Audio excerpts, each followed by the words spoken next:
আসসালামু আলাইকুম। সাংবাদিক কল্যাণ ট্রাস্ট নিয়ে আমার দুটি কথা। আমরা বিগত প্রায় 17 বছর দেখেছি এই সাংবাদিক কল্যাণ ট্রাস্টের যে ফান্ডের টাকাগুলা, এই টাকাগুলা শুধুমাত্র যে আওয়ামী সরকার আমলে যারা আওয়ামী সাংবাদিক ছিল শুধু তারাই উপভোগ করেছে। যুগ পরিবর্তন হয়েছে, ছাত্ররা সহ আমরা আন্দোলন করেছি। সুন্দর স্বৈরাচারী সরকারকে আমরা বিদায় করে সুষ্ঠু দ্বারা গণতান্ত্রিক একটি সরকার দেশে ফিরে এসেছে এবং সরকার গঠন করেছে। এই প্রেক্ষাপটে বর্তমান অবস্থাতে যে কাজগুলা হচ্ছে, এগুলো আমরা চাই সুন্দর এবং এগুলা সুষ্ঠু দ্বারাই হোক। এখন দেখা যাচ্ছে যে সাংবাদিক কল্যাণ ট্রাস্টের যে মৌলভীবাজার জেলায় 11 জন সাংবাদিককে যে কল্যাণ ট্রাস্টের অনুদান এবং চিকিৎসার জন্য যে টাকাগুলো দেওয়া হয়েছে, এখানের মধ্যে অনেক দুর্নীতি করা হচ্ছে। এখানে দেখা যাচ্ছে অনেক কোটিপতি যারা আছে তারাও এখানে চিকিৎসার জন্য অনুদান আনছে এবং দেখা যাচ্ছে যে সাংবাদিক গুলার নামই কখনো আমরা শুনিনি, কেউ এদেরকে কোনোদিন তারা চিনি না, এরা মানে সরকারি অনুদান পাচ্ছে।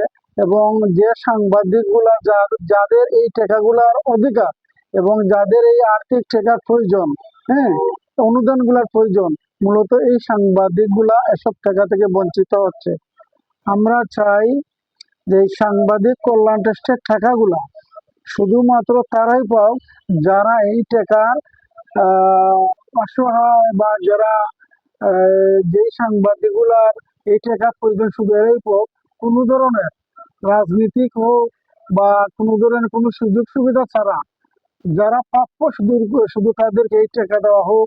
এবং আমরা একটি বিষয় লক্ষ্য করছি যে প্রেস কাউন্সিলের ঢাকায় যারা কাজ করে এবং মৌলভীবাজারে কিছু দালাল আছে, এই দালালরা কি করে যে সাংবাদিকরা আবেদন করার পর এখান থেকে ফর্ম দিবে ঢাকা প্রেস কাউন্সিলে, দেওয়া বলবে স্যার কাজ করেন, কে কে আবেদন দিয়েছে লিস্ট দেন, দেওয়ার পরে বলবে স্যার এদেরকে বাদ দিয়ে দেন, এদেরকে দিয়ে দেন। মৌলভীবাজার থেকে অনেক দালাল আছে, এখান থেকে এদের সাথে একটা সম্পর্ক আছে।